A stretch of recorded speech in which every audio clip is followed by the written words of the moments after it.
Bonjour et bienvenue dans un nouveau Disneylogie et c'est fini. Ouais. Enfin on sort de cette période de creux abyssal chez Disney. Il n'y a pas d'autre mot. Le crapaud de maître d'école est le dernier film qui met deux histoires en un film. Est-ce que pendant ces 5 derniers films, ils ont appris de leurs erreurs? Est-ce qu'ils se sont dit, tiens, est-ce qu'on peut faire mieux que la dernière fois? Eh ben on va voir ça tout de suite. Et avant de commencer la critique, je vous rappelle que la vidéo bonus est enfin disponible et qu'elle regroupera les 6 films de l'enfer. Le scénario. Je suis loin d'être convaincu par la première histoire qui, pour une fois, ne manque pas d'originalité, mais qui, sur l'autel de cette originalité, sacrifie la cohérence du récit. 3 sur 10. La seconde partie me plaît beaucoup plus car elle pose un cadre de manière très intéressante et offre également un moment d'action effréné. Il y a toutefois le gros problème dont je parlerai par la suite. 8 sur 10. Le premier segment, le crapaud. Ouais, c'est pas vraiment ça le segment, mais comme il s'appelle le crapaud le maître d'école, on va dire le crapaud le maître d'école. Il reprend l'histoire d'un vent dans les sols que je n'ai pas lu, donc je ne peux pas juger de l'adaptation, et ce sera pareil pour le deuxième segment. Cependant, l'histoire se suit très bien, je trouve, et je me suis pas trop ennuyé devant. Il y a une petite ambiance de l'époque qui est sympa à avoir. J'ai bien aimé ce segment, il mérite un 8 sur 10. Et pour le deuxième segment avec le maître d'école, Sleepy Hollow aurait pu être très bien. Même si j'ai eu un peu peur parce que Monsieur Bobby avait sorti une vidéo dessus juste avant mon visionnage, et du coup j'avais peur de me spoiler la fin. Je me suis pas spoilé. Et pour moi c'est le point positif de ce segment, c'est que la fin est surprenante, je ne m'attendais pas à ça. Mais voilà, si la fin c'est le point positif, tout le reste n'est pas forcément aussi positif. L'histoire a trop de longueur à mon goût. Il y a des fois où tu te dis, c'est juste pour du cartoon. Non, ça le fait pas. Je le trouve beaucoup plus long et moins fluide que le premier segment. Alors qu'il me semble qu'il est plus court que le premier segment, donc il y a un petit problème, non? Et du coup, je lui donne un 3 sur 10. Les personnages. Le crapaud est juste horripilant, c'est un connard fini avec un manque de subtilité évident. Mac Blairo est le rôle du vieux sage typique, Top l'archétype du mec un peu bébête mais très gentil, et enfin Raj je le trouve vraiment insipide. Au niveau des personnages du premier segment, on a la Top et Laura qui sont très sympas. Honnêtement, j'adore ces personnages. Ils apparaissent pas énormément non plus, mais je les aime bien.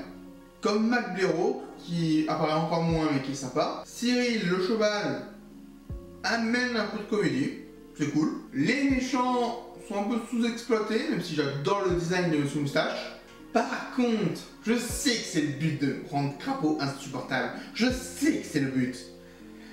Mais là, vous l'avez peut-être un peu trop réussi le but. Crapaud est insupportable de bout en bout et quand on me dit à la fin, vous aimeriez être comme Crapaud? Non. Non et non. Il n'empêche que c'est quand même des personnages très réussis, 7 sur 10. Ichabod est lui un connard mais au moins développe sa backstory, ce qui le rend bien plus intéressant que Crapaud. Les deux personnages adjacents, sa copine et la brute épaisse qui constitue son principal rival, sont d'une platitude affligeante. Le cavalier sans tête apporte au moins un peu d'action. De bons personnages, une majorité d'insipides et irritants possibles, ça fait un mélange pas très digeste. 8 sur 20. Pour le deuxième segment, alors, le cavalier sans tête arrive trop tard. Hein. On n'a pas vraiment le temps de profiter de lui, même s'il a une présence, c'est vrai, mais on n'en profite pas assez. Ensuite, on a Broombold. C'est un Gaston avant l'heure. Mais en sympa. Et ça, c'est cool. On a Katrina qui est une fille. C'est son rôle dans l'intrigue, être une fille. Et être une fille qui se laisse séduire. Je vais prendre la personne qui m'intéresse le plus en ce moment. Non. Juste avant que je regarde ce film, je regardais un épisode de Glee où il y a Sugar qui doit choisir entre l'Irlandais et Artie. C'était pareil, hein, c'est... Elle prend celui qu'elle veut. Non, j'aime pas ce genre de fille. Et Ichabod Crane, il est détestable et pathétique. Honnêtement, je ne supporte pas ce personnage.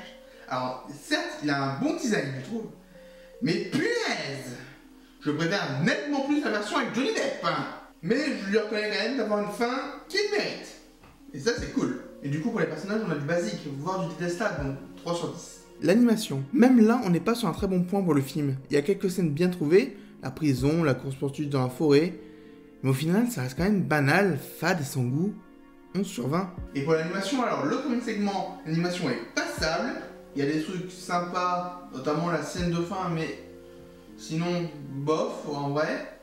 Et par contre, dans le deuxième segment, je la trouve vraiment laide. Il y a un côté pris, c'est sûr, mais j'ai beaucoup moins aimé. Du coup, premier segment 5 sur 10, deuxième segment 4 sur 10. La musique. Je me répète une nouvelle fois, mais là aussi le film ne casse pas trois pattes à un canard. La musique est tout sauf mémorable. Quelques chansons qui fleurent bon les années 40, mais je les ai déjà oubliées une heure après le film. C'est dire. 10 sur 20. La musique du premier segment, il n'y en a pas, il n'y a pas de chanson, et il y a une petite musique qui s'entend. Non, honnêtement, c'est pas ce qui est marquant dans ce segment, donc 3 sur 10. Pour le deuxième segment, par contre, on a deux chansons, et l'air est assez marquant, justement.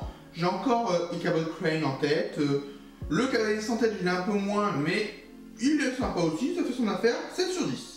La structure. C'est le point faible clair et net du film et qui fait que ce dernier me déplaît énormément. Dans le premier segment, les événements s'enchaînent de manière abrupte, sans que l'on sache vraiment où l'histoire va. Mais ce qui me chiffonne le plus, c'est dans le segment du maître d'école qui est vraiment sympathique, en deux parties distinctes.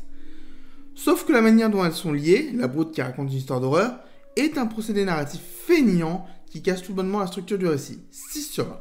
Il n'y a pas vraiment de structure en fait, c'est genre, on est dans une bibliothèque. Tenez un livre anglais, tenez une légende américaine. Il n'y a pas de structure. Et pourtant, elle est agréable. Enfin, elle est beaucoup plus sympa que Coquin de printemps. Et surtout, un autre truc. Là, j'ai compris le titre. Coquin de printemps, j'ai toujours pas compris. Hein. Après, la structure des récits en elle-même, ça va.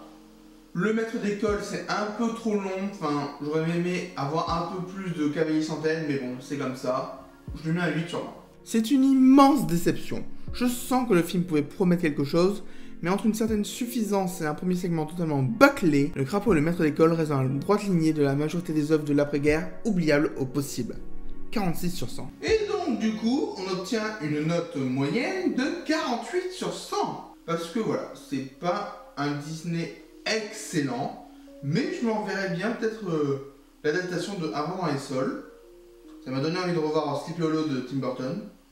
Donc voilà, on a quand même des choses pas mal. C'est pas du grandiose, mais ça termine bien, on va dire, cette époque de films 3, 4, 7, 8 ou 9 en 1. Et j'ai juste hâte de reprendre enfin les vrais films Disney. Merci à tous d'avoir suivi et à très bientôt.